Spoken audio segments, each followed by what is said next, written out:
With the construction of a phase diagram, we now have a way to look in a more comprehensive way at the three phases and the places where they would have phase equilibria between them.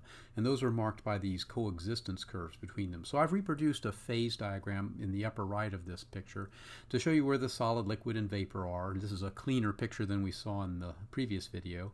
It also shows where the triple point and the critical point exist.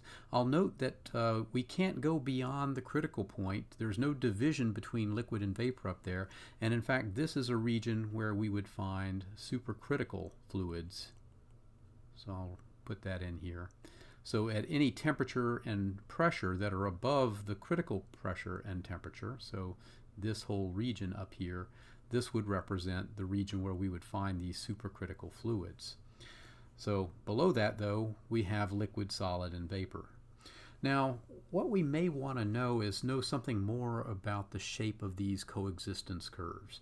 In other words, we've constructed them in a very ad hoc way by constructing lots of plots of the molar Gibbs energy versus temperature at different pressures and then plotting them out so that we could get the pressure versus temperature information. But there's inherent information in the coexistence curves themselves that tell us something about where those phase equilibria exist. Now I want to remind you that we had an earlier exposition on this when we derived the Claperon equation. And the Claperon equation was given by dP over dt is equal to, and I'm going to do this for a vaporization process, but it's also true of any of the three phase equilibria, where we'd have delta vaporization of the molar enthalpy divided by temperature over the delta vaporization of the molar volume. All right, so the molar volume would represent, for example, the volume of the vapor minus the volume of the liquid in a molar quantity. So with this actually gives us a way to map these things, although it's not as convenient, I'll say, for the vaporization curves as it might be. And let me show you what we can do to modify this a little bit and get something that might work better, at least be more operational. Now, when I write the change in the molar volume, I've written this as a difference between the molar volume of the vapor minus the molar volume of the liquid, but we know the molar volume of the vapor is much greater than the molar volume of the liquid, and in fact it's not a bad approximation in most cases to simply say that this change in molar volume is just equal to the molar volume of the vapor. That is, we're going to ignore this thing altogether and just leave it out. Now when we do this, it allows us, if for example we want to make an assumption that the gas is an ideal gas, we can also use the ideal gas equation of state to write this in terms of the temperature and pressure. So now, since we've got a diagram of temperature and pressure, this is going to bring us closer to plotting something that actually can be realized on this phase diagram. Now when I plug this value in to here, for this Claperon equation, I would get an equation that looks like this. dP dt is delta vape of the molar enthalpy, and then when I plug this other stuff in here, I'm going to get RT squared, and then I'm going to get a factor in the numerator of the pressure. But now what I'd like to do is move this factor over to the other side.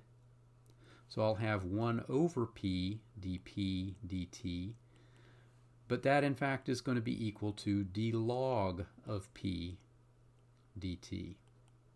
So now I can rewrite this whole thing in a much more convenient way, as it turns out, as d log of P dt is equal to the change for vaporization of the molar enthalpy over RT squared. And so this now constitutes what we'll call not the Claperon equation, but the Clausius-Clapeyron equation.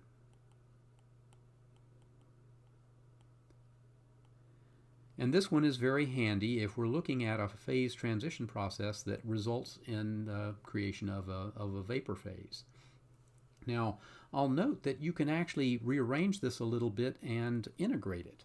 So, for example, we could take this equation and write this as d log P is equal to delta H vap molar over R times dt over T squared. Now, for our purposes, these are just going to be constants, so if I want to integrate this and this, I can get an integrated version of this equation. So when I do that, the integration of this is pretty simple. It's just going to give me log, and if this is going from P1 to P2, this will be log of P2 over P1. And this one is just negative 1 over t is the result of that integral. So this will be equal to negative delta, I should have made that vaporization, over R times 1 over T2 minus 1 over T1. And I've got the minus sign out front here for that. So this is sort of a modified version of the Clausius-Clapeyron equation, and it turns out this one might be in fact more easy to use or more suitable to use for solving certain problems.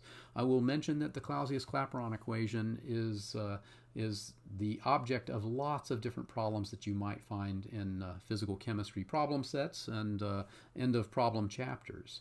Now, I will say also that I've drawn this for the vaporization, but it works equally well for sublimation. So in that case, instead of delta vape H, we would have that log of P2 over P1 would be minus delta sublimation enthalpy over R. That's a negative 1 over T2 minus 1 over T1.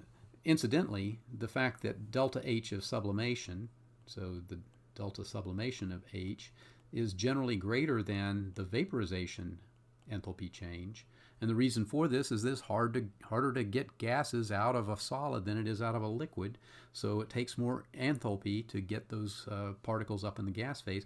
But that accounts in part for why the slope leading up here is steeper than the slope coming out here. All right, so you will always see that the slope of the solid vapor coexistence curve is steeper at the triple point than the liquid vapor coexistence curve, and it's because we have this situation and because the slopes of these curves are entirely determined by these Clausius-Clapeyron equation results.